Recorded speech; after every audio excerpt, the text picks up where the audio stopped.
जय हिंद विद्यार्थियों। एक अत्यंत महत्वपूर्ण श्रृंखला लेकर के मैं आपके बीच में मौजूद हूं और यह श्रृंखला मैं इसलिए बहुत ज्यादा महत्वपूर्ण मानता हूं कि मुझसे लंबे समय से, लंबे अरसे से बहुत ज्यादा बच्चों ने, हजारों बच्चों ने इस बात को कहा है कि सर शिक्षा मनोविज्ञान पे एक श्रेष्ठ स्तर की एक श्रृंखला लेकर के आइए, शानदार प्रश्नों की शानदार व्याख्या के साथ, संपूर्ण व्याख्या के साथ। क्योंकि ज्यादातर प्लेटफॉर्म पे जब वो शिक्षा मनोविज्ञान के प्रश्नों को देखते हैं तो उनका हल जब देखते हैं तो बहुत सारे बच्चों की, बल्कि मैं कहूंगा अधिकांश बच्चों की यह समस्या थी कि वो उनकी व्याख्या, उनके सिद्धांत, उनकी थ्योरी, उनके कारण, उनके तर्क प्रश्नों के उनसे कनेक्ट नहीं हो पाते थे। तो प्रश्नों के उत्तर जान लेने के उपरांत भी उनको यह लगता है कि कहीं ना कहीं अधूरापन है। और मैंने यह प्रयास किया कि मैं प्रश्नों की एक ऐसी श्रृंखला लेकर के आऊं जिसमें बहुत शानदार तरीके से 360 डिग्री व्याख्याएं की गई हो, हर विकल्प के साथ चर्चा की गई हो। तो अगर एक मॉडल पेपर में मान लीजिए 10 प्रश्न है तो, और हर प्रश्न के 4 विकल्प हैं, तो 10 चौक 40 प्रकार की आपकी एक मॉडल पेपर से पॉइंट्स, बिंदु आपके क्लियर हो, तो संपूर्ण मॉडल पेपर आपके लिए इतना शानदार, इतना प्रभावशाली बन जाए कि बहुत सारे बच्चे जिनको साइकोलॉजी की थ्योरी कहीं बहुत ज्यादा याद नहीं हो पा रही है, कहीं भारी लग रही है, या जिनके पास समय नहीं है, परीक्षा नजदीक है, या जिनको बहुत ज्यादा अध्ययन जिन्होंने कर लिया है, जिनको अब अच्छे अभ्यास की जरूरत है, अच्छे प्रश्नों पर अच्छे डिस्कशन की जरूरत है, उन सभी बच्चों की आवश्यकताओं को मैं पूरा कर सकूं। और इस महत्वाकांक्षी, इस महत्वपूर्ण श्रृंखला को स्टार्ट करने का मेरा बहुत मन था काफी समय से, लेकिन हजारों बच्चों ने मुझे बहुत ज्यादा जिद करके इसको चालू करवाई लिया और मैं ये श्रृंखला लेकर के और उसका पहला मॉडल पेपर लेकर के आपके बीच में मौजूद हूं। और ये क्रम लगातार मॉडल पेपर्स में चलता रहेगा। मैं 10-10 प्रश्नों के सेट में आपको कई सारे मॉडल पेपर में आपको सॉल्व कराऊंगा और निश्चित तौर पर ये मैं आपको आत्मविश्वास के साथ, पूरे विश्वास के साथ, पूरे भरोसे के साथ मैं ये उम्मीद करता हूं, अपेक्षा करता हूं कि ये मॉडल पेपर आपको इतनी व्याख्या के साथ इतने पसंद आएंगे कि आपको लगेगा कि आपकी साइकोलॉजी की बहुत ज्यादा आवश्यकता पूरी हुई है। तो सबसे बड़ी इंपॉर्टेंट बात यह कि मैंने प्रश्न जो लिए हैं वो प्राय गत वर्षों की सभी अच्छी अच्छी परीक्षाओं में, चाहे वो राजस्थान के संदर्भ में देखें तो राजस्थान के फर्स्ट ग्रेड, सेकंड ग्रेड या रीट एग्जाम हो, अगर हम एमपी के संदर्भ में देखें तो एमपी टेट है, यूपी के संदर्भ में यूपी टेट है, सी टेट है, अन्य स्टेटों की टेट है, उन सभी परीक्षाओं की गत वर्षों की परीक्षा में से उठाए गए श्रेष्ठ स्तर के प्रश्न है। और हल्के प्रश्नों का समावेश मैंने किया नहीं है, सामान्य तौर पर सूचनात्मक स्तर के प्रश्नों का समावेश मैंने बहुत ना के बराबर किया है। मेरे सारे मॉडल पेपर्स में आप देखेंगे 99% जो प्रश्न आपको मिलेंगे वो 99% प्रश्न आपको चिंतन स्तर के मिलेंगे, चर्चाओं के वाले मिलेंगे, निर्णय स्तर वाले मिलेंगे, क्योंकि वहीं से हमारी सोच, वहीं से हमारी समझ बनना जरूरी है। बाकी सूचनात्मक स्तर के प्रश्नों को तो सब याद कर रहे हैं, रट रहे हैं, वो काम आपका घर में भी चल सकता है। तो मैंने यह प्रयास किया है कि मॉडल पेपर केवल मॉडल पेपर, सामान्य मॉडल पेपर बनकर ना रह जाए, एक सार्थक मॉडल पेपर बने, प्रभावशाली मॉडल पेपर बने, और ऐसा मॉडल पेपर बने जो आपके दिमाग पर छप जाए। मैं उस मॉडल पेपर को छाप दूं आपके दिमाग पर, आपकी स्मृति पर, आपकी समझ में, आपकी सोच पर। और मैं कितना सफल होता हूं इन मॉडल पेपर्स के माध्यम से, ये मेरी प्रतिक्रिया है। मैं आपसे यूट्यूब पर या एप्लीकेशन में जहां भी मुझे अवसर मिलेगा मैं आपसे पूछता रहूंगा। निश्चित तौर पर ये वीडियोस, ये पूरी श्रृंखला आपके लिए बहुत ज्यादा लाभदायक बनने वाली है। और मैंने जैसे कहा कि संपूर्ण व्याख्या सहित हल हम लोग देखेंगे हर मॉडल पेपर में। मैंने एक मॉडल पेपर में केवल 10 प्रश्नों को इसलिए लिया है ताकि हमको चर्चा का अवसर ज्यादा मिले, तो हम हर विकल्प के साथ चर्चा करें। तो 10 प्रश्नों का मतलब 4 विकल्प के साथ 40 प्रश्न हमारे हो। एक वीडियो आधा घंटे, पौन घंटे से ज्यादा, 30 मिनट 45 मिनट से ज्यादा का ना बने, क्योंकि इस अवधि में 10 प्रश्नों का, फिर आपको अगले प्रश्न देखने तो अगले मॉडल पेपर को देखे बहुत ज्यादा 1.5-2 घंटे का, क्योंकि मैं अगर 30 प्रश्नों का सेट लेता तो फिर 30 चौक 120 प्रश्नों पर व्याख्या में फिर शायद 1.5-2 घंटे की वीडियो बनती। इसीलिए मैंने प्रयास किया कि 1.5-2 घंटे का वीडियो ना बने, आपका 40-45 मिनट इस रेंज तक का आपका वीडियो बने, 30 मिनट से 45 मिनट तक के बिटवीन, जिससे हर प्रश्न पे एक अच्छी शानदार चर्चा हो, हर विकल्प के साथ चर्चा हो। तो विद्यार्थियों, मैं इस उम्मीद के साथ ये प्रारंभ कर रहा हूं, और मैंने जैसे कहा है कि हर प्रश्न गत वर्षों की परीक्षा में आए हुए श्रेष्ठ विचारात्मक स्तर के प्रश्न है, जहां से हमारी कई बातें जुड़ेंगी, और मैं भी हर विकल्प की व्याख्या के साथ ये प्रयास करूंगा कि ये मॉडल पेपर आपके लिए बड़ा अद्भुत और बड़ा अच्छा बन जाए। तो हर मॉडल पेपर में मैं ऐसे प्रश्नों का समावेश, और ये सारी परीक्षाएं जो होती हैं, चाहे सीटेट हो, चाहे रीट हो, सेकंड ग्रेड हो, फर्स्ट ग्रेड हो, राजस्थान के संदर्भ में एमपीटेट, यूपीटेट, सब एग्जाम में ये सारे प्रश्न बहुत ज्यादा काम आने वाले प्रश्न हैं। जब परीक्षाएं नजदीक आएंगी, उस समय ये मॉडल पेपर आपके लिए सबसे बड़े मारक हथियार का काम करने वाले हैं। ये एक शिक्षक की बात को, मेरी बात को, इसको दिमाग में बिठा लेना अच्छे से। तो विद्यार्थियों, मैं प्रारंभ करता हूं पहला मॉडल पेपर, पहले मॉडल पेपर के पहले प्रश्न से, और हम चाहेंगे कि एक अच्छी चर्चा के साथ हर मॉडल पेपर आगे बढ़े। तो पहला प्रश्न आपके कंप्यूटर स्क्रीन पर यह है, और यहां से हम अपनी चर्चा शुरू करेंगे। मैं चाहूंगा कि हर चर्चा आपके लिए बड़ी इंपॉर्टेंट बने और श्रेष्ठ स्तर की चर्चाएं बने। चलिए, तो पहला प्रश्न है, किस सिद्धांत ने व्यवहारवाद की नींव रखी? अब उत्तर तो इसका सीधा सीधा आपको कई, जैसे देखेंगे, आपको मैंने कहा कई सारे वीडियोस देखेंगे, वहां उत्तर हमको सीधे सीधे मिलते हैं। हम उन उत्तरों को थोड़ा सा व्यापक विस्तार दें, हर बात को समझें। और ये देखें, प्रश्न परीक्षा में आया एमपीटेट माध्यमिक एग्जाम 9 मार्च 2019, तो और समय भी दे रखा है 2:30 PM वाली परीक्षा में। तो ये प्रश्न, तो किस सिद्धांत ने? अब हम सबसे पहले बात देखते हैं व्यवहारवाद क्या था। व्यवहारवाद आपको पता है, अमेरिका के जेबी वाटसन ने, जॉन ब्रुनन वाटसन ने इसका प्रतिपादन किया, और वाटसन ने इसका जो प्रतिपादन किया था, वाटसन के इस व्यवहारवाद सिद्धांत का जन्म जो हुआ था, वो प्रकार्यवाद सिद्धांत के विरोध में हुआ। मनोविज्ञान का पहला संप्रदाय जो माना जाता है संरचनावाद, जिस संरचनावाद का जन्म हुआ था विलियम वुंट और टिचनर के द्वारा, तो वहां संरचनावाद, जहां चेतन अनुभूतियों की बात की गई जिस सिद्धांत में, उसके विरोध में प्रकार्यवाद आया, विलियम जेम्स के द्वारा जो प्रतिपादित था, और उसके विरोध में व्यवहारवाद आया। ये हम मनोविज्ञान के संप्रदाय में डिस्कस कर चुके हैं।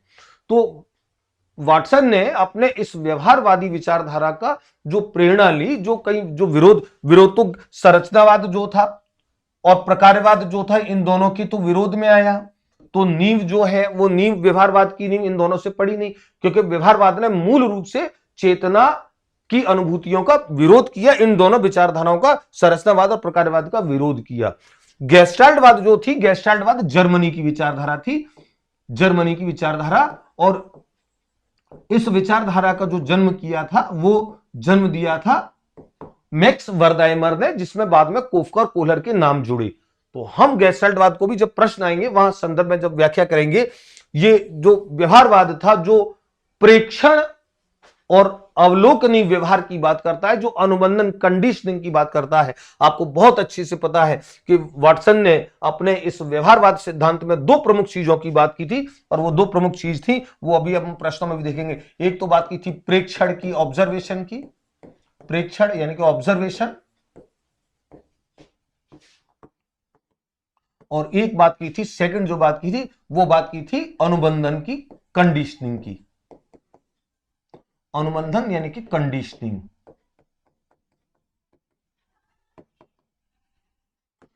तो ऑब्जर्वेशन, प्रेक्षण, अवलोकनीय व्यवहार की बात व्यवहारवाद ने की। अनुबंधन की बात की, अनुबंधन जो एक उद्दीपक और अनुक्रिया के बीच का जो एक अनुबंधन होता है, उसकी बात की, जिसे हम कंडीशनिंग कहेंगे, अनुबंधन कहेंगे। तो ये जो सारी बातें थी व्यवहारवाद की, ये बातें ना तो प्रकार्यवाद से आई थी, ना संरचनावाद से आई थी, और गेस्टाल्टवाद में तो इस बात को जिक्र ही नहीं किया गया है। गेस्टाल्टवाद में प्रेक्षण और उसकी बात नहीं है, और इस प्रश्न का सही जो आंसर है, करेक्ट जो आंसर है, वो है संयोजनवाद, कनेक्टिविज्म।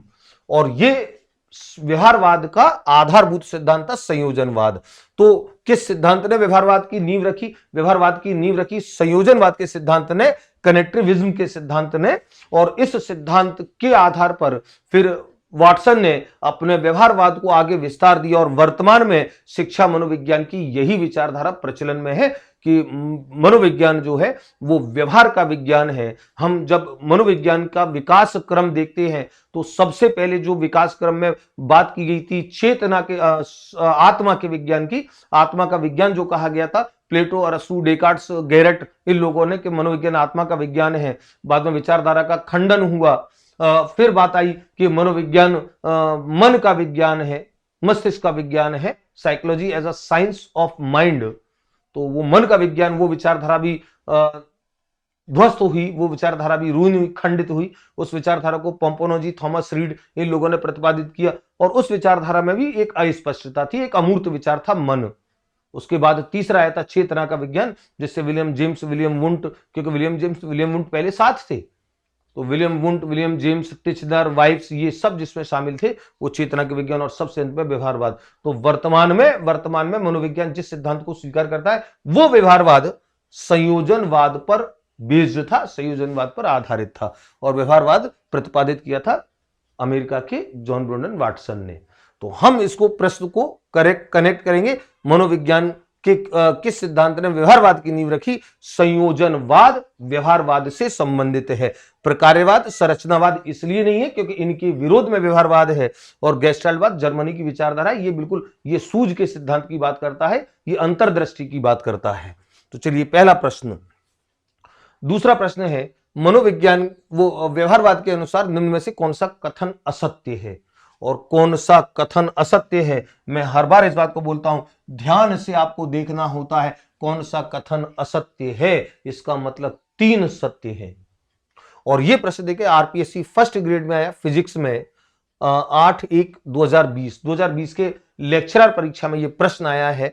और हम बात करेंगे, कनेक्ट करेंगे उन चीजों को कि व्यवहारवाद किसकी बात करता है। मैंने अभी आपको कहा व्यवहारवाद 2 चीजों की प्रमुख तौर पे बात करता है, एक तो ऑब्जर्वेशन की, ऑब्जर्वेशन यानी कि प्रेक्षण, एक तो इसकी बात करता है जो सामने अवलोकनीय, जो सामने दिख रहा है, जिसे हम प्रत्यक्ष क्रियाओं के माध्यम से देख रहे हैं, निरीक्षण कर सकते हैं, वो अवलोकनीय व्यवहार होता है, वो ऑब्जर्वेशन होता है। और दूसरा होता है कंडीशनिंग, कंडीशनिंग यानी कि अनुबंधन।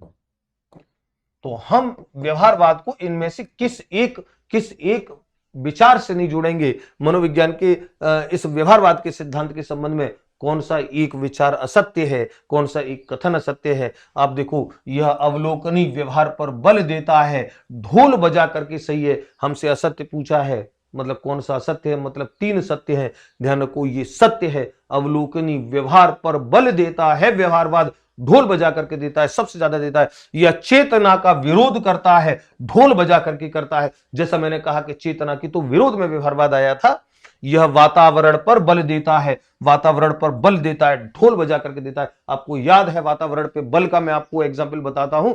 वाटसन का एक प्रसिद्ध कथन, एक प्रसिद्ध परिभाषा जिसे बच्चे याद करते हैं परीक्षा के लिए, कि परीक्षा में वो पूछी जाती है। एक प्रसिद्ध परिभाषा है कि आप मुझे 1 दर्जन शिशु दो, आप मुझे 1 दर्जन शिशु दो, मैं बिना उनका वंशानुक्रम जाने, यानी कि वो किस वंश से आते हैं, किस कुल से आते हैं, किस परिवार से आते हैं, मैं बिना उनका वंशानुक्रम जाने उन्हें शिक्षक, डॉक्टर, इंजीनियर, वकील, यहां तक कि चोर बनाने का वादा करता हूं। ये वाटसन की परिभाषा थी और आप इस परिभाषा से अनुमान लगा सकते हो कि उनका वंशक्रम भूमिका नहीं निभा रहा है। वाटसन इस बात को बोल रहे हैं कि मैं उनको कुछ भी बना सकता हूं, शिक्षक, इंजीनियर, डॉक्टर, वकील और यहां तक कि चोर। मतलब वातावरणीय कारक प्रमुख है और वातावरण पे बल देता है, ये व्यवहारवाद का प्रमुख वो है। ये तीनों सत्य हैं। चौथा, यह अंतर्वेशन, अंतर्वेशन मतलब इंट्रोस्पेक्शन, इंट्रोस्पेक्शन,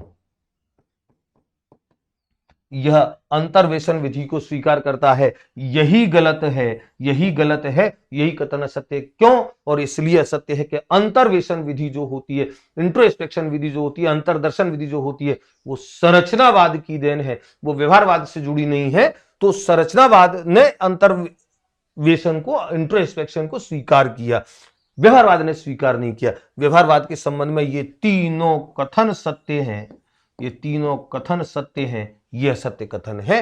तो इस प्रश्न का जो लेक्चरर परीक्षा 2020 में आया, सही विकल्प इसका होगा कि व्यवहारवाद के संबंध में ये कथन असत्य होगा। ये बेसिकली संरचनावाद से जुड़ा है, ये संरचनावाद से जुड़ा है।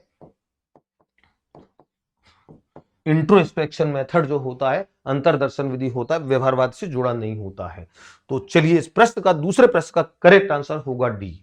मैं चाहता हूं कि हर बात डिस्कस हो करके हर विकल्प में कहीं अच्छे तरीके से केवल उत्तर बता करके अनेकों वीडियो आपके यूट्यूब पे और उस पे पड़े हैं, वहां पे आप उत्तर जान लेते हो, लेकिन कहीं एक अधूरापन सा रहता है। वो अधूरापन आपका कहीं दूर हो सके मेरे मॉडल पेपर्स से, ऐसा प्रयास करके मैं आपके बीच मॉडल पेपर लेकर के आया हूं।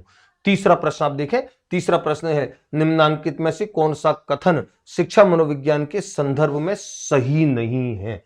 फिर मैं बात बोलता हूं, ध्यान से प्रश्नों को जब देखना शुरू करोगे तो फिर आपको कौन सा कथन सही नहीं है, इसका मतलब 3 सही होने चाहिए, एक कथन इसका गलत होगा। हम देखेंगे 3 कथन कौन से सही है, तो फिर गलत कथन कौन सा है उस पर हम बात करेंगे। और बात है शिक्षा मनोविज्ञान के संबंध में। प्रश्न आया है आरपीएससी फर्स्ट ग्रेड कॉमर्स में 10/1/2020 को। प्रश्न, हर प्रश्न पे मैंने परीक्षा का नाम इसीलिए डलवाया है कि आपको परीक्षा का नाम आपको मिले। परीक्षा, गत वर्षों की परीक्षाओं में आए हुए प्रश्न आपको ये तय करने में सबसे ज्यादा सहायता देते हैं कि आपको किस स्तर को छू करके तैयारी करनी है। वो प्रश्न आपके लिए बहुत बड़े मार्गदर्शन का एक आधार होते हैं। और मैं ऐसे बच्चों को जिन्होंने गत वर्षों के प्रश्न पत्रों पे बहुत ज्यादा अच्छे से मेहनत की होती है, उनके आत्मविश्वास को मैंने अपनी आंखों से देखा है। ध्यान रखिए, वो बच्चे इतने कॉन्फिडेंस के साथ जाते हैं, वो साइकोलॉजी को लेकर के कभी टेंशन में रहते ही नहीं है, वो रह भी नहीं सकते हैं। तो एक बार शिक्षा मनोविज्ञान के संबंध में कौन सा कथन सही नहीं है, एक बार हम देखते हैं। 3 कथन सही होंगे, इसका मतलब इसका संबंध, पहला कथन शिक्षा के क्या और क्यों से है। और आप समझ रहे हो, शिक्षा के मनोविज्ञान का जो, शिक्षा मनोविज्ञान जो है, यानी कि मनोविज्ञान के सिद्धांतों का शिक्षा के क्षेत्र में प्रयोग, यह शिक्षा मनोविज्ञान होता है। तो जब मनोविज्ञान ने शिक्षा के क्षेत्र में एंटर किया, तो जो परंपरागत धारणाएं थी शिक्षा की, वो उन अवधारणाओं को दुरुस्त किया गया, संशोधन किया गया, और शिक्षा जिस तरीके से दी जाती थी और जो शिक्षा दी जाती थी उसमें 2 चीजों का समावेश हुआ कि क्या और क्यों, यानी कि बच्चे को क्या शिक्षा दी जाए पहले यह निर्धारित करो, और दूसरी बात कि उसको क्यों दी जाए इसका भी निर्धारण करो।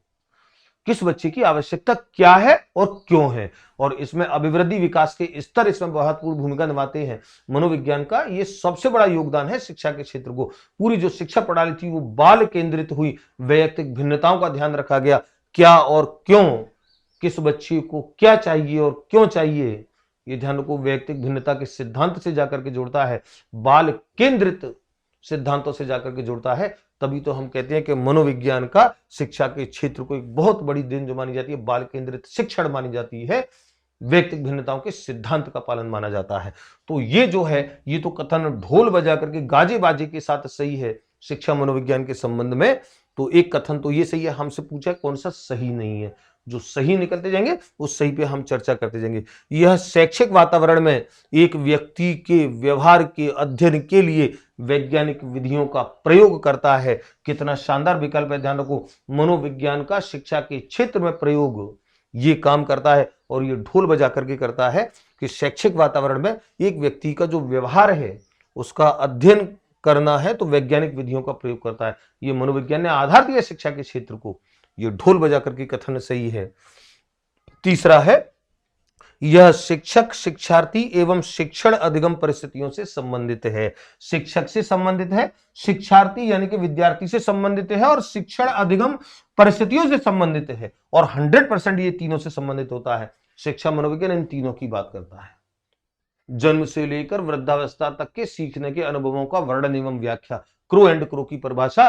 तो अनुभवों का वर्णन और व्याख्या सबकी बात होगी, शिक्षक की बात होगी, शिक्षार्थी की बात होगी, शिक्षण अधिगम प्रक्रिया की बात होगी, परिस्थितियों की बात होगी, ये सब शिक्षा में। इसका मतलब ये तीनों सत्य हैं, तो फिर चौथा ही असत्य होगा। एक बार चौथा देख लो, चौथा क्या है, यह एक पूर्ण विज्ञान नहीं है, यही कथन असत्य है। निश्चित तौर पर शिक्षा मनोविज्ञान को एक पूर्ण विज्ञान माना गया है, और पूर्ण विज्ञान इसलिए माना गया है कि निश्चित तौर पर शिक्षा मनोविज्ञान क्रमबद्ध, सुव्यवस्थित क्रमबद्ध, सुव्यवस्थित और संगठित स्वरूप में है। और ध्यान रखो, जो ज्ञान क्रमबद्ध, सुगठित और सुव्यवस्थित स्वरूप में होता है उसे हम विज्ञान का दर्जा देते हैं, क्योंकि विज्ञान की एक परिभाषा में यह भी है कि क्रमबद्ध और सुव्यवस्थित ज्ञान विज्ञान होता है। शिक्षा मनोविज्ञान इस शर्त को पूरा करता है, शिक्षा मनोविज्ञान के सिद्धांत इस शर्त को पूरा करते हैं। तो निश्चित तौर पर यह एक पूर्ण विज्ञान के तौर पर माना गया है। तो यह एक पूर्ण विज्ञान नहीं है, ये कथन इसके बारे में गलत होगा। ये तीनों कथन इसके बारे में बिल्कुल सही है। क्या और क्यों से बात होती है? शैक्षिक वातावरण में व्यक्ति के व्यवहार का अध्ययन किया जाता है तो वैज्ञानिक विधियों का प्रयोग होता है। वैज्ञानिक विधियां जो एक निरीक्षण परीक्षण के सिद्धांत पर आधारित होंगी, जिनमें परीक्षण की व्यवस्था होगी, सत्यापन की व्यवस्था होगी, वो वैज्ञानिक विधियां होती हैं। और शिक्षक, शिक्षार्थी और शिक्षण अधिगम सारी तीनों परिस्थितियों से संबंधित होता है। करेक्ट आंसर होगा डी। अगला प्रश्न है चौथा, विकास के संबंध में निम्न में से कौन सा सार्थक तथ्य है? कौन सा सार्थक है? इसका मतलब 3 सार्थक नहीं है। तो 3 सार्थक नहीं है, या तो ये पहचानो, या कौन सा सार्थक है इसको पहचानो। और हम इसको, ये H TET Haryana TET exam में आया, L1 एग्जाम में 6/1/2019 का प्रश्न है। एक बार हम देखते हैं कि विकास के संबंध में, और अभिवृद्धि विकास के सिद्धांत वाला अध्याय आपने पढ़ा है। शिक्षा मनोविज्ञान का पहला और दूसरा अध्याय होता है ये। और निश्चित तौर पर अभिवृद्धि विकास से जुड़े बहुत सारे प्रश्न सब परीक्षा में कहीं ना कहीं कनेक्ट होते हैं। बड़ा इंपोर्टेंट अध्याय ये, शिक्षा मनोविज्ञान के प्रश्नों का एक आधार है। तो हम देखें विकास के संबंध में, तो यह पूर्वानुमान प्रारूप के अनुसार नहीं होता है। प्रश्न कह रहा है कौन सा सार्थक तथ्य है, तो प्रश्न है, वो कथन है, यह पूर्वानुमान प्रारूप के अनुसार नहीं होता है। आपको पता है हमने अभिवृद्धि विकास के सिद्धांत जहां पे पढ़े हैं, विकास के जो सिद्धांत है वहां पे विकास का एक सिद्धांत है कि विकास हमेशा पूर्वानुमेय होता है, यानी कि विकास के बारे में भविष्यवाणी की जा सकती है। और वो जो हमारा अभिवृद्धि विकास का जो बच्चों का क्रम होता है उसे देख करके हम विकास के संबंध में भविष्यवाणी करते हैं, कर सकते हैं। तो विकास पूर्वानुमेय होता है, ये कथन गलत होगा। पूर्वानुमेय होता है, विकास पूर्वानुमेय होता है, तो ये कथन गलत होगा, सार्थक तथ्य नहीं है। विकास पूर्वानुमेय होता है, यह आनुवंशिकी और वातावरण की अंतःक्रिया का परिणाम है। और आनुवंशिकी यानी कि वंशानुक्रम और वातावरण की अंतःक्रिया का परिणाम है। ये बिल्कुल सटीक और सार्थक कथन है। हमसे सार्थक पूछा है, अभी हम इस पे बात करेंगे और यही इसका सही आंसर होना चाहिए। अभी हम सभी व्यक्ति समान दर से विकास करते हैं, बिल्कुल गलत है ये कथन, क्योंकि वैयक्तिक भिन्नता का सिद्धांत इस बात को कहता है कि विकास की जो दर होती है वो समान आयु पर भी सबकी अलग अलग होती है। ये वैयक्तिक भिन्नता के सिद्धांत में कहा गया विकास। अभिवृद्धि विकास में जब आप पढ़ेंगे विकास के नियमों में, वहां पे वैयक्तिक भिन्नता का सिद्धांत है, और वैयक्तिक भिन्नता का सिद्धांत इसी बात को कहता है। वंशानुक्रम के सिद्धांत में भी वैयक्तिक भिन्नता का सिद्धांत दिया गया है। एक समान आयु स्तर पर, समान स्तर पर आप देखेंगे तो 2 बालकों के विकास का क्रम हमेशा भिन्न भिन्न होगा। तो ये कथन सार्थक नहीं है। विकास विशिष्ट से सामान्य की ओर अग्रसर होता है, गलत कथन है। और इसलिए कथन है कि विकास कभी भी विशिष्ट से सामान्य नहीं होता है, बल्कि सामान्य से विशिष्ट होता है। सामान्य से विशिष्ट, सामान्य से विशिष्ट। तो सामान्य से विशिष्ट विकास होता है इसलिए कि, और किस प्रकार से, कि सबसे पहले ये कहा गया, ये विद्वानों ने कहा, मनोवैज्ञानिकों ने इस बात को कहा कि एक बालक का जन्म होने के बाद सबसे पहले उसका सामान्य विकास होगा, उसके बाद विकास विशिष्ट अंगों की ओर जाएगा, विशिष्ट क्रम की ओर जाएगा। तो विकास कभी भी विशिष्ट से सामान्य नहीं होता है, सामान्य से विशिष्ट होगा। सामान्य विकास पहले होंगे, उसके बाद कई विशिष्ट विकास होंगे। तो विकास विशिष्ट से सामान्य, ये सार्थक कथन नहीं है। सार्थक कथन होगा यही कि यह आनुवंशिकी और वातावरण की अंतःक्रिया का परिणाम है। ये एक सिद्धांत भी है विकास का, कि विकास हमेशा व्यक्ति का जो वंशानुक्रम है और अपने वंशानुक्रम से वो वातावरण से जो अंतःक्रिया करता है उसका जो परिणाम होता है वो विकास है। सार्थक कथन है, ढोल बजा करके सार्थक कथन है। हरियाणा टेट में आया, L1 एग्जाम में। तो चलिए अगला प्रश्न है, सेफेलोकॉडल विकास नियम के अनुसार, ये 2 विकास के आपने सिद्धांत देखे होंगे, सेफेलोकॉडल और प्रॉक्सिमोडिस्टल। और सेफ्लोकॉडल और प्रॉक्सिमोडिस्टल, ये दोनों जो विकास के वो हैं, मैं अभी इस पे, क्योंकि इसका अगला प्रश्न जो प्रॉक्सिमोडिस्टल वो प्रश्न आगे के मॉडल पेपर में लिया है, लेकिन उसकी चर्चा मैं यहां करूंगा। ध्यान रखो, ये जो सेफ्लोकॉडल जो विकास होता है ये हमेशा सिर से पैर की ओर की बात करता है। सिर से पैर की ओर विकास के दो सिद्धांत, दो क्रम है अभिवृद्धि विकास में। आपने देखा है कि विकास हमेशा मस्तकोन्मुखी होता है, शीर्ष पदी होता है, शीर्ष से पद की ओर जाता है, सिर से पैर की ओर जाता है। एक सिद्धांत ये है, इसको सेफ्लोकॉडल बोलते हैं।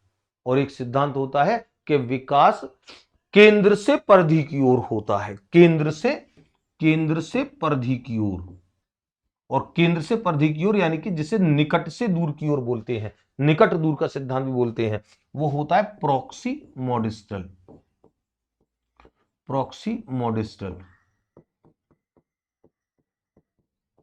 तो प्रॉक्सिमोडिस्टल जो सिद्धांत होता है वो केंद्र से परिधि की ओर वाला होता है, निकट से दूर की सिद्धांत वाला होता है। लेकिन शीर्ष पदी जो होता है सिर से पैर की ओर, वो होता है सेफ्लोकॉडल। और ये सेफ्लोकॉडल और प्रॉक्सिमोडिस्टल, ये दोनों शब्द आपको याद रखने हैं। तो पहले सिर के भाग, फिर क्रमशः धड़, हाथ और पैरों का विकास, ये बिल्कुल सही क्रम है। ध्यान से देखें, पहले सिर, फिर धड़, पहले सर, फिर धड़, फिर हाथ और फिर पैर, ये बिल्कुल सही क्रम है। पहले धड़, फिर हाथ और पैर और फिर सिर, ये गलत होगा। संपूर्ण शरीर का समान विकास गलत होगा, व्यक्ति से व्यक्ति पर निर्भर गलत होगा। विकास का क्रम हमेशा कोई भी व्यक्ति हो, क्योंकि कुछ चीजें सब पे लागू होती हैं। निश्चित तौर पर एक आयु स्तर पर, एक समान स्तर पर विकास का जो स्तर होगा वो दो बालकों का भिन्न भिन्न होगा, व्यक्तिगत भिन्नता के सिद्धांत का जो मैंने उल्लेख किया अभी।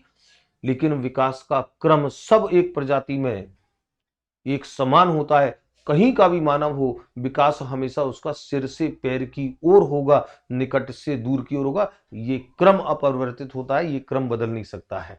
तो सेफ्लोकॉडल नियम होता है, ये सेफ्लोकॉडल विकास नियम। प्रॉक्सिमोडिस्टल जो मैंने कहा वो केंद्र से परिधि होता है। इसको हम आगे प्रश्न में देखेंगे। केंद्र से परिधि वो होता है प्रॉक्सिमोडिस्टल, निकट दूर का सिद्धांत भी जिसे बोलते हैं।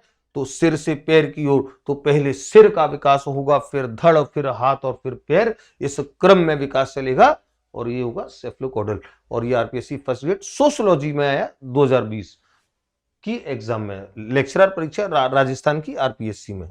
चलिए अगला प्रश्न है, बच्चे के विकास को अक्सर शारीरिक, संज्ञानात्मक, भावनात्मक और सामाजिक जैसे 4 व्यापक क्षेत्रों में विभाजित किया जाता है। आपको पता है विकास के 4 आयाम माने गए हैं, विकास के 4 आयाम। और विकास के 4 आयाम, और वो 4 आयाम आपने देखे हैं और उनके सापेक्ष हमने अध्ययन भी किया है। शारीरिक होता है, मानसिक होता है, सामवेगिक होता है। सामवेगिक जिसे हमने इस प्रश्न में भावनात्मक कहा है, इमोशंस, सामवेगिक होता है। और सामाजिक होता है। ये 4 आयाम विकास के होते हैं और ये हमने अभिवृद्धि विकास वाले अध्याय में हमने पढ़े हैं। तो प्रश्न क्या है, ये प्रश्न कहाँ है, ये रीट L1 में आया, एग्जाम 2018 के एग्जाम में आया। L1 2018 की जो रीट थी उसमें ये प्रश्न आया है कि बच्चे के विकास को अक्सर कर शारीरिक, संज्ञानात्मक, भावनात्मक और सामाजिक जैसे 4 व्यापक क्षेत्रों में विभाजित किया जाता है।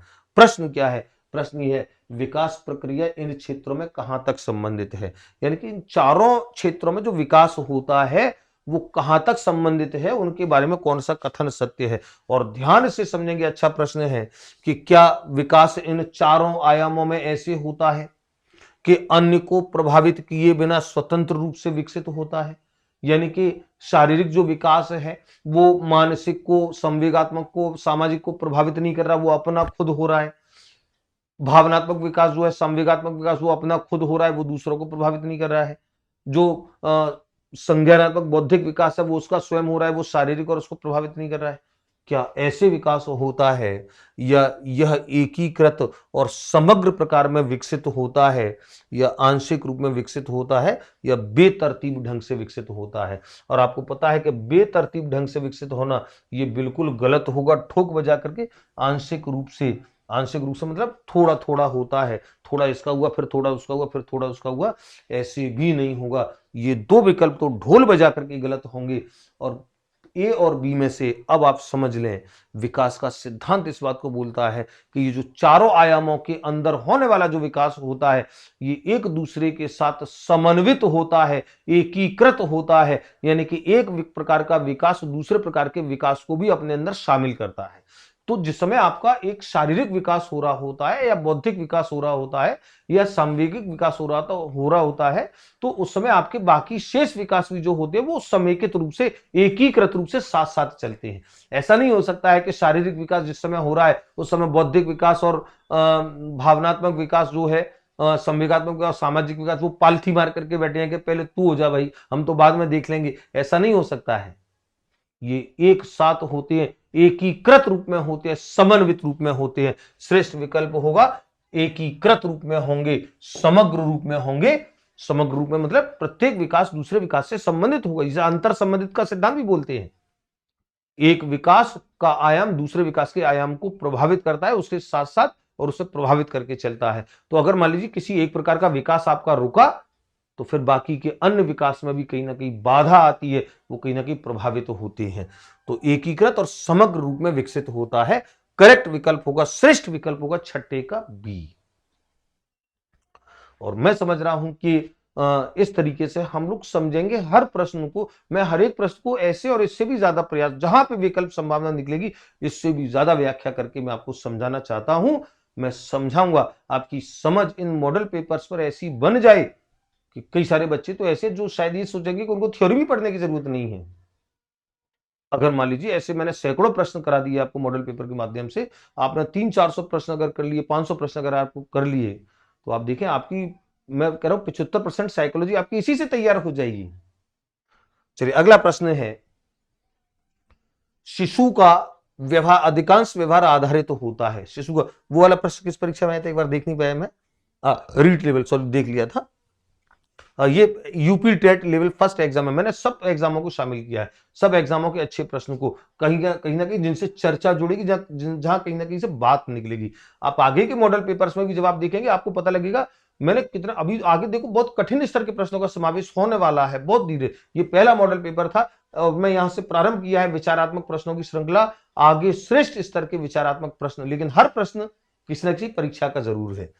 तो शिशु का अधिकांश व्यवहार आधारित तो होता है, और आप जानते हो शिशु जो होता है उसका व्यवहार जो होता है, मैं शिशु की बात कर रहा हूं, मैं शैशव काल की बात कर रहा हूं, तो किस पर आधारित तो होता है। आप जानते हैं हमने जब शैशवावस्था, बाल्यावस्था, किशोरावस्था के गुण पढ़े हैं, शैशवावस्था जो होता है वो अनैतिकता का काल माना जाता है, असामाजिकता का काल माना जाता है। शिशु के अंदर संज्ञानात्मक विकास इतना ज्यादा नहीं हुआ होता है, उसकी मस्तिष्क उसका तीव्र वृद्धि करता है, बुद्धि तीव्र वृद्धि करती है, लेकिन उसकी जो विकास होता है, उसका बुद्धि का विकास जो होता है वो तीव्रतम जरूर होता है, लेकिन वो अभी उसके अंदर वो समझ नहीं बनी होती है। उसका व्यवहार जो होता है वो अभी उसके संज्ञान से संचालित नहीं है, क्योंकि संज्ञान अभी उसका परिपक्व नहीं है। शिशु का अधिकांश व्यवहार आधारित होता है मूल प्रवृत्ति पर, नैतिकता पर। नैतिकता पर तो इसलिए नहीं हो सकता क्योंकि अनैतिकता का काल होता है वास्तविकता पर और ध्यान पर। ध्यान इसलिए नहीं होगा क्योंकि उसकी संज्ञानात्मक शक्तियां अभी इतनी पुष्ट नहीं हुई हैं,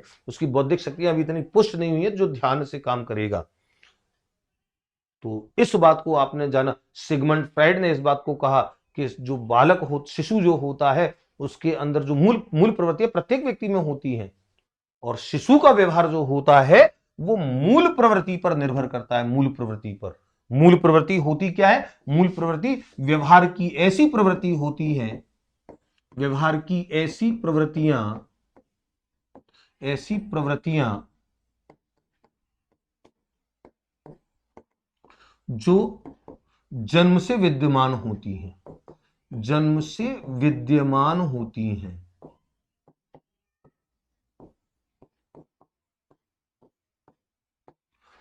जो जन्म से विद्यमान होती है, हर व्यक्ति में होती है, हर प्राणी में होती है, और उनको हम कहीं से सीखते नहीं हैं, वो कहीं से सीखी नहीं जाती, वो मूल प्रवृत्ति हमारे अंदर होती है। और मैकडूगल ने ऐसी मूल प्रवृत्तियां 14 बताई हैं। ये आपको पता है 14 मूल प्रवृत्तियां, तो फिर उनके सक्रिय होने पर जो संवेग होता है, तो 14 मूल प्रवृत्तियां और उनके संवेग, ये हम जब प्रश्न आएगा मैकडूगल का उस समय हम देखेंगे। थ्योरी में अगर आपने पढ़ा है तो वहां आपने देखा होगा।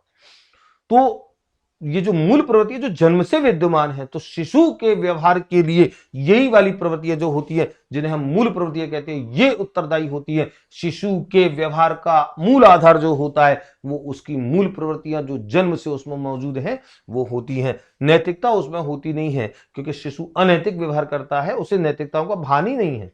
नैतिकताएं वे मापदंड होते हैं जो समाज तय करता है। अभी बच्चे को पता नहीं है कि समाज ने क्या तय किया है, इसलिए नैतिकता पे हो नहीं सकता है। ध्यान एक संज्ञानात्मक क्षमता है, उतनी पुष्ट नहीं है, वास्तविकता पे होगा नहीं, क्योंकि वो अभी उनको समझने की स्थिति में नहीं है।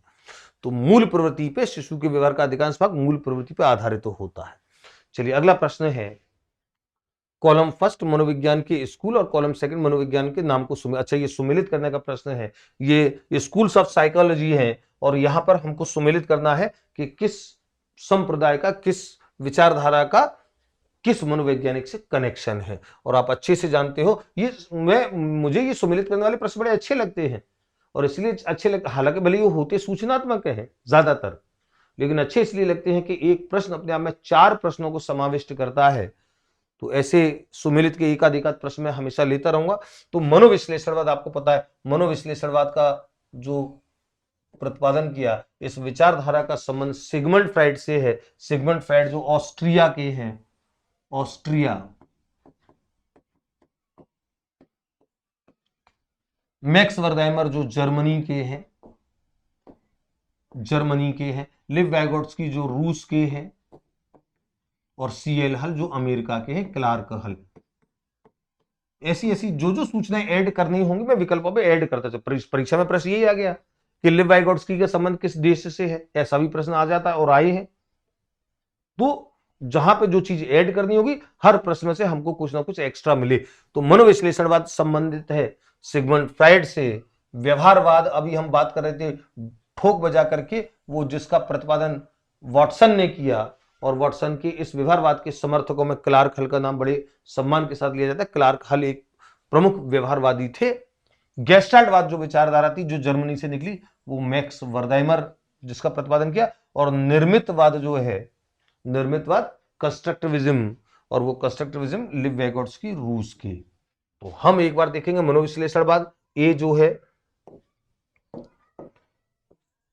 जो ए है मनोविश्लेषणवाद, वो 3 से जाकर के मिल रहा है। व्यवहारवाद बी जो है वो सीएल हल 1 से मिल रहा है। सी गेस्टाल्टवाद जो है वो मैक्स वर्दाइमर 4 से मिल रहा है। और डी जो है वो 2 3 1 4 2 3 1 4 2 3 1 4 2 3 1 4 2 3 1 4 2 ये है 3 1 4 2 करेक्ट विकल्प होगा 3 1 4 2। व्यवहारवाद के जो प्रमुख जो नाम लिए जाते हैं, वाटसन तो इसके प्रतिपादक थे, लेकिन क्लार्क हल, इवान पावलोव रूस के, गुथरी अमेरिका के, ये crow and crow, McDougall, Woodworth, ये सारे के सारे व्यवहारवादी प्रमुख नाम हैं। स्किनर, बीएफ स्किनर अमेरिका के, ये प्रमुख व्यवहारवादियों में इनकी गिनती होती है। तो क्लार्क हल एक व्यवहारवादी, लिव वाइगोट्स्की निर्मितवाद का सिद्धांत, सिगमंड फ्राइड मनोविश्लेषणवाद, और मैक्स वर्दाइमर गेस्टाल्टवाद। तो ये सुमेलित करने का प्रश्न है। चलिए अगला प्रश्न है 9वां प्रश्न, निम्न में से कौन सा युग्म सही है? और कौन सा युग्म सही? RPSC school lecturer economics exam 2016, lecturer 2016 में ये प्रश्न है राजस्थान में। और कौन सा युग्म सही है? तो इसका मतलब कहीं ना कहीं 3 युग्म गलत है। हमको ध्यान से देखना है। कुर्टलेविन मानवतावादी अधिगम सिद्धांत, और ध्यान को ये विकल्प गलत है, क्योंकि ये कुर्टलेविन का सिद्धांत अलग है। और मैं लिख देता हूं, देखो साथ साथ हम देखेंगे जहां जगह मिलेगी। कुर्टलेविन ने तो कौन सा सिद्धांत दिया? अधिगम का क्षेत्रीय सिद्धांत दिया। अधिगम का क्षेत्रीय सिद्धांत, अधिगम का क्षेत्रीय सिद्धांत ये कुर्टलेविन ने दिया। और ये बोल रहा है कि कुर्टलेविन मानवतावादी। तो मानवतावादी जब कुर्टलेविन ने नहीं दिया तो मानवतावादी किसने दिया? मानवतावादी सिद्धांत दिया, जिसे हम आवश्यकता पदानुक्रम का सिद्धांत भी जानते हैं, वो दिया था मैस्लो और कार्ल रोजर्स ने। ये मैस्लो और कार्ल रोजर्स ने दिया। तो मानवतावादी सिद्धांत कुर्टलेविन से संबंधित नहीं है, ये युग्म गलत है। हमसे पूछा कौन सा युग्म सही है? थॉर्नडाइक संयोजनवाद, थॉर्नडाइक का संबंध संयोजनवाद से है, बिल्कुल ये 100% करेक्ट है, इस पर भी हम बात करेंगे। लेकिन आगे देखें, मैस्लो अधिगम संबंधी क्षेत्र सिद्धांत, तो मैस्लो का तो ये सिद्धांत है, मानवतावादी अधिगम सिद्धांत ये मैस्लो का है, अधिगम संबंधी क्षेत्र सिद्धांत ये कुर्तलेविन का है। तो इन्होंने उल्टा कर दिया, कुर्तलेविन के साथ तो जोड़ दिया है अब्राहम मैस्लो का सिद्धांत, और अब्राहम मैस्लो के सिद्धांत के साथ जोड़ दिया है कुर्तलेविन का सिद्धांत, इसलिए गलत है। और स्किनर शास्त्रीय अनुबंधन सिद्धांत, आपको पता है कि शास्त्रीय अनुबंधन सिद्धांत जो है, ये शास्त्रीय अनुबंधन सिद्धांत ये तो दिया गया था पावलोव के द्वारा। तो फिर स्किनर ने कौन सा सिद्धांत दिया था? स्किनर ने दिया था कौन सा? क्रिया प्रसूत। तो स्किनर के साथ क्रिया प्रसूत होता तो हम सही मानते, या इधर शास्त्रीय अनुबंधन सिद्धांत है इधर पावलोव होता तो सही मानते, इसलिए ये युग्म गलत है। मैस्लो के साथ मानवतावादी या आवश्यकता पदानुक्रम शब्द से होता तो सही होता। अधिगम का क्षेत्र सिद्धांत दिया है जो कुर्तलेविन का है, तो ये युग्म गलत, ये युग्म गलत, ये युग्म गलत। करेक्ट आंसर होगा थॉर्नडाइक का संयोजनवाद, ये विकल्प बिल्कुल सही है। तो हम जब इन चीजों से जुड़ने लगते हैं, धीरे धीरे करके मैं आपको साइकोलॉजी के अच्छे प्रश्नों की उस ऊंचाई तक ले जाऊंगा और उस समझ की उस ऊंचाई तक ले जाऊंगा जहां पे आपको मजबूती से ये लगने लगेगा कि हाँ अब आपका काम मजबूत हो रहा है, दृढ़ता से हो रहा है। तो ऐसे बच्चे जिनकी परीक्षाएं नजदीक हैं विशेष तौर पर, वो तो इन मॉडल पेपर्स को ऐसे मान करके चले कि ये उनके लिए एक रामबाण सिद्ध होने वाले हैं, ये उनके लिए सबसे अचूक मारक हथियार सिद्ध होने वाले हैं। ऐसे बच्चों के लिए तो बहुत ज्यादा उपयोगी ये मॉडल पेपर्स बनेंगे। मैं अगला प्रश्न ले रहा हूं, लास्ट प्रश्न है इस मॉडल पेपर का। मैंने जैसा आपको बोल दिया, हर मॉडल पेपर में 10 प्रश्नों का समावेश है, जिससे चर्चा का पर्याप्त समय मिल जाए, तो एक मॉडल पेपर का वीडियो बहुत ज्यादा लंबा ना हो। ऐसे मॉडल पेपर की संख्या में ज्यादा ले लूं, लेकिन एक मॉडल पेपर में 10-10 प्रश्नों की सेट चर्चा के लिए ठीक रहेगा। प्रश्न है, जैसा कि फ्राइड ने पाया, अच्छा प्रश्न है ये आरपीएससी वरिष्ठ अध्यापक सेकंड ग्रेड स्पेशल एजुकेशन में आया 2019 की सेकंड ग्रेड में। तो अच्छा प्रश्न, एक बार देखें। जैसा कि फ्राइड ने पाया कि एक आयु विशेष के दौरान इलेक्ट्रा ग्रंथि विकसित होती है। दो ग्रंथियों की बात की थी फ्राइड ने दो ग्रंथियों की बात की थी फ्राइड ने, और वो दो ग्रंथियां कौन सी थी? एक तो ऑडिपस कॉम्प्लेक्स और दूसरा था इलेक्ट्रा कॉम्प्लेक्स। और ये क्या है, इस पे अभी हम बात करेंगे। तो इलेक्ट्रा ग्रंथि विकसित होने की आयु निम्न में से पियाजे के किस चरण में है? देखो, दो सिद्धांतों को एक साथ जोड़ दिया। फ्राइड की थ्योरी को पियाजे के सिद्धांत से जोड़ा कि वो फ्राइड का जो मानना है वो पियाजे के अनुसार किस श्रेणी में जाएगा। अच्छा प्रश्न है, सेकंड ग्रेड परीक्षा में आया। और हम जब दो कनेक्शन एक साथ बिठाते हैं तो फिर निश्चित तौर पर बड़ा अच्छा प्रश्न बन जाता है। आपको ऑडिपस कॉम्प्लेक्स और इलेक्ट्रा कॉम्प्लेक्स के बारे में मैं आपको बता दूं, फ्राइड ने इस बात को कहा कि 3 से 4 वर्ष की आयु में ये विकसित होने वाली वो होती है 3 से 4 वर्ष। और इस 3 से 4 वर्ष में लड़कों में ये एक कॉम्प्लेक्स आता है, एक ग्रंथि उत्पन्न होती है जिसे ऑडिपस कॉम्प्लेक्स बोलते हैं, जिसमें लड़के अपनी जो 3 से 4 वर्ष का जो मेल चाइल्ड है वो अपनी माता के प्रति आकर्षित होता है। वो जो कामुक उसका व्यवहार होता है वो माता के प्रति आकर्षित होने का होता है। और इलेक्ट्रा कॉम्प्लेक्स होता है जहां पे जो लड़कियां होती हैं, जो फीमेल चाइल्ड जो होता है वो पिता की तरफ आकर्षित होता है।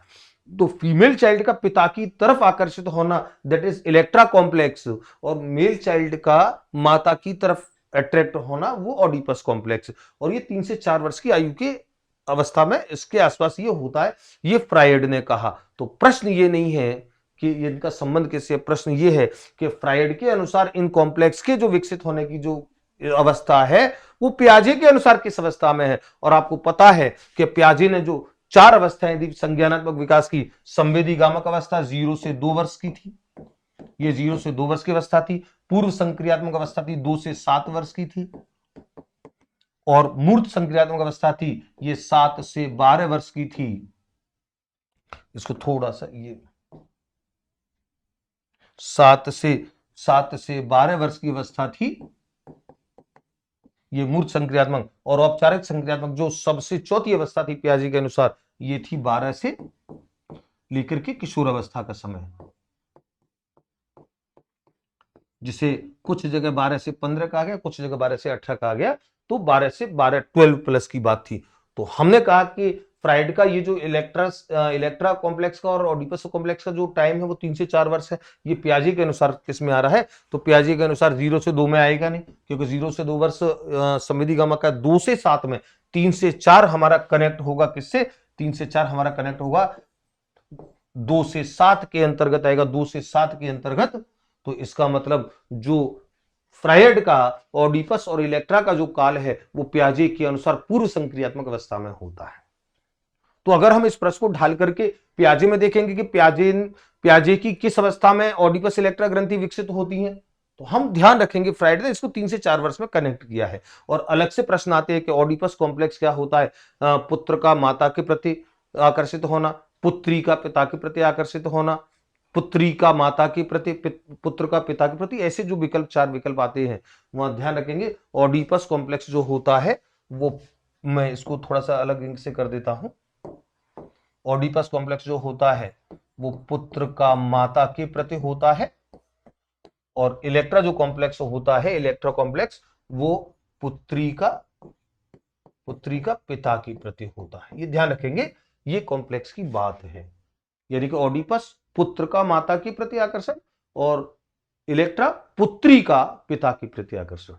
तो ये जो ग्रंथियां हैं 3 से 4 वर्ष की, फ्रायड के अनुसार जो पियाजे के चरण में अगर हम ढूंढेंगे तो पियाजे के चरण में जाएगी पूर्व संक्रियात्मक अवस्था में, प्राक संक्रियात्मक अवस्था में।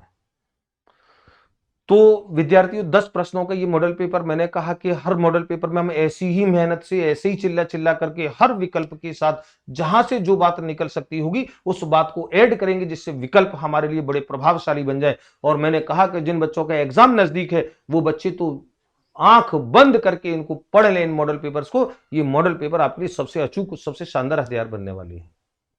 और मैं चाहूंगा कि हर मॉडल पेपर के हर प्रश्न पे ऐसी चर्चा बने, और हर एक प्रश्न, ये जैसे आपने कहा सेकंड ग्रेड राजस्थान में है, स्पेशल एजुकेशन 2019 में, हर एक प्रश्न के नीचे मैंने सन लिखवाया है, इसीलिए कि आप उसको देखें, उसको चेक करें, उससे आधार इस बात का मजबूत अपने अंदर करें कि हाँ, जब गत वर्षों की परीक्षा के प्रश्नों पर समझ मेरी अच्छी बन गई है, तो अब जिस परीक्षा को देने मुझे जाना है, मैं जाऊंगा या मैं जाऊंगी, उस परीक्षा को मैं बहुत अच्छे से कवर करने में सक्षम हूं। ये भाव आपके अंदर आना चाहिए। और जिस दिन ये विश्वास आपके अंदर आ गया कि अब आप प्रश्न पे समझ बहुत मजबूत रखने लगे हो, ध्यान रखो, उसी दिन आप इन एग्जामों पर विजय पालोगे, अपने लक्ष्य को प्राप्त करने के लिए मजबूत कदम रखोगे। तो चलिए विद्यार्थियों, इस प्रथम मॉडल पेपर में मैंने चर्चा की है। आगे के मॉडल पेपर्स में और शानदार प्रश्न आ रहे हैं। हर मॉडल पेपर में एक से एक शानदार प्रश्नों का मैंने समावेश किया है। आप तो किसी भी मॉडल पेपर को रैंडमली उठा करके देख लेना, आपको लगेगा कि हर मॉडल पेपर में कितने अच्छे तरीके से चर्चाएं, समझ आपकी एक मजबूत करने के लिए की गई है। तो अगले मॉडल पेपर में मैं मिलता हूं। प्रश्न नंबर 10 तक यहां है, ध्यान रखो, प्रश्न नंबर 10 तक यहां हो गए हैं। अगला मॉडल पेपर, ये मैंने कंटिन्यूटी में लिया है, अगला मॉडल पेपर 11 से स्टार्ट होगा। प्रश्न नंबर 11 से लेके 20 तक, 21 से लेके 30 तक। तो जब भी आप इनको क्रम के अनुसार देखेंगे तो आपको पता लग जाएगा कि आप कौन सा मॉडल पेपर अटेम्प्ट कर रहे हैं। तो चलिए विद्यार्थियों, अगले मॉडल पेपर में हम लोग मिलते हैं मजबूती से, फिर ऐसी अच्छी शानदार चर्चाओं के साथ प्रयास करते हैं। धन्यवाद। जय हिंद, जय भारत।